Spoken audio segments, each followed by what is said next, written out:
पिछले एपिसोड में आपने देखा मन्नू एक मुश्किल मोड़ पर खड़ा था। एक तरफ घर का राशन और दूसरी तरफ रमा के नए जूतों की ख्वाहिश। आखिर उसने क्या फैसला लिया, आइए देखते हैं। अगर जूते ना लाया तो रमा रेस प्रतियोगिता में भाग नहीं ले पाएगी और उसका दिल टूट जाएगा। लेकिन अगर राशन ना लाया तो घर में चूल्हा कैसे जलेगा? मन्नू भाई, क्या बात है? कब से देख रहा हूँ किस सोच में पड़े हो। सामान लेना है या नहीं? काफी देर तक खुद से लड़ने के बाद मन्नू अपना फैसला कर लेता है। भाई, राशन का सामान ही पैक कर दो। हाँ, ध्यान रहे कोई चीज मिस ना हो। ठीक है। दुकानदार सामान पैक करना शुरू कर देता है और मन्नू चुपचाप एक तरफ खड़ा सोच में डूब जाता है। पता नहीं भगवान मेरी कितनी परीक्षा लेना चाहते हैं।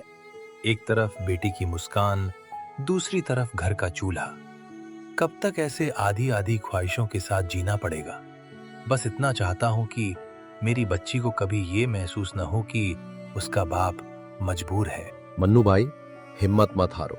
दिन हमेशा एक जैसे नहीं रहते। आज मुश्किल है तो कल आसानी भी आएगी। लो, पैकिंग भी हो गई। लिस्ट के हिसाब से सारा सामान पैक कर दिया है। राशन लेकर मन्नू घर की तरफ बढ़ रहा था। तांगे की हर खटखट उसके दिल पर बोझ बनकर गिर रही थी। उसके मन में बस एक ही सवाल था, रमा को क्या जवाब देगा? मन्नू अपने मन में सोचता है, माफ करना बिटिया, आज तेरा बाप हार गया।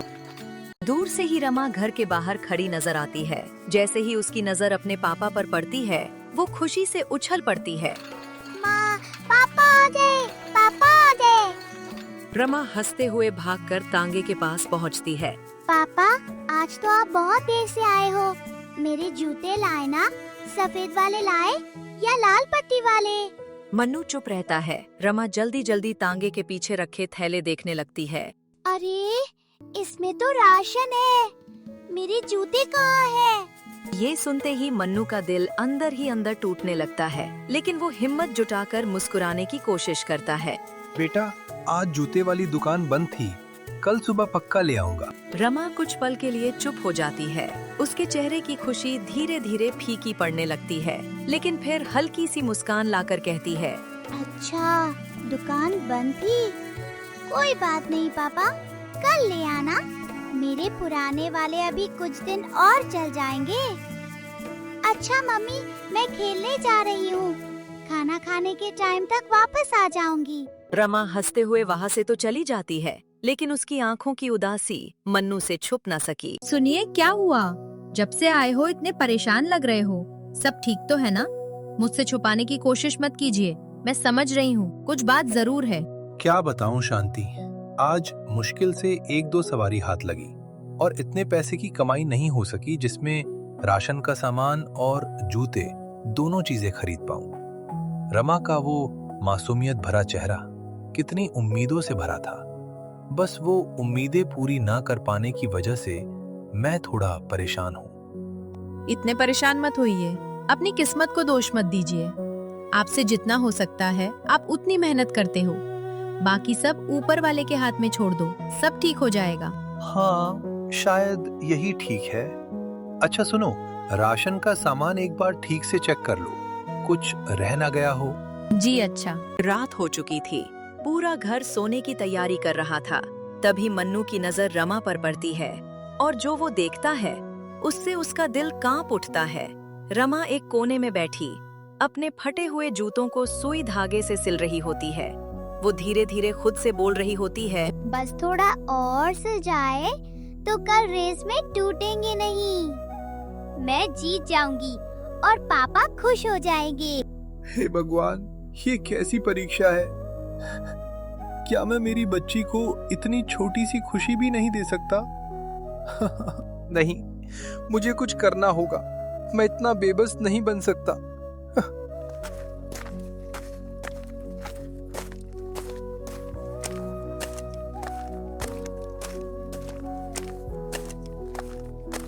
हीरा, मोती, तुम दोनों ने आज तक कभी मुझे निराश नहीं किया। आज एक बार फिर मुझे तुम्हारा सहारा चाहिए, चाहे रात भर चलना पड़े। आज खाली हाथ नहीं लौटूंगा। इतना कहकर मन्नू हीरा और मोती को लेकर गांव की ओर चल पड़ता है, इस उम्मीद में कि कोई सवारी मिल जाए। रात धीरे धीरे और गहरी होती जा रही थी। सड़कें सुनसान पड़ने लगी थीं। तभी दो आदमी हंसते बातें करते हुए उसके पास आते हैं। ओ भैया, बाजार चौक चलोगे? हाँ मालिक, बैठ जाइए, 40 रुपए लगेंगे। अरे रहने दो भाई, 20 में चलना है तो बोलो। मालिक, इतनी रात में और इतनी दूर 20 में तो घास का खर्चा भी मुश्किल से निकलेगा। तो फिर रहने दो, चलो भाई कोई दूसरा तांगा देख लेंगे। दोनों हंसते हुए वहां से चले जाते हैं और मन्नू चुपचाप उन्हें जाते हुए देखता रह जाता है। कुछ देर बाद एक आदमी भागते हुए उसके पास आता है। ओ तांगे वाले भाई, स्टेशन रोड तक चलोगे? जल्दी चलो, देर हो रही है। हाँ मालिक, बैठ जाइए। मालिक, इसमें तो बहुत बोझ लगता है, मेरे हीरा और मोती थक जाएंगे। अरे तुम पैसों से मतलब रखो, चलना है तो चलो। माफ कीजिएगा मालिक, मेरे जानवर पहले ही काफी थक चुके हैं, मैं इन पर ज्यादा बोझ नहीं डाल सकता। बड़े आए दया दिखाने वाले।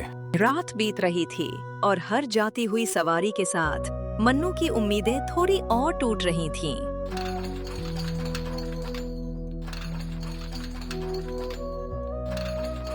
तभी एक बूढ़ी औरत घबराई हुई उसके पास आती है।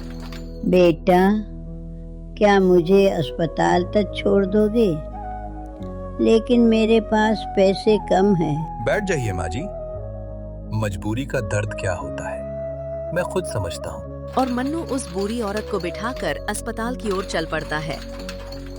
उसे अस्पताल छोड़कर जब वो स्टेशन रोड पर रुकता है तो उसके चेहरे पर गहरी थकान और निराशा होती है। वो सोचता है, क्या यार, लगता है आज भी किस्मत साथ नहीं देगी।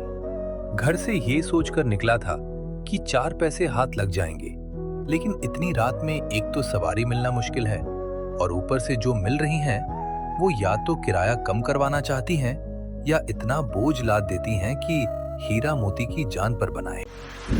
तभी अचानक से तेज हवा चलने लगती है। दूर बिजली चमकती है। मन्नू घर लौटने के लिए तांगा मोड़ता ही है कि अचानक पीछे से एक भारी और खौफनाक आवाज सुनाई देती है। अरे सुनो, तांगा खाली है क्या? मन्नू एकदम से पलटकर देखता है। बिजली की चमक में मन्नू ने जो चेहरा देखा उसे देखकर उसके होश उड़ गए। आखिर कौन है ये आदमी? क्या ये मन्नू की उम्मीद बनेगा या उसकी जिंदगी की नई मुसीबत?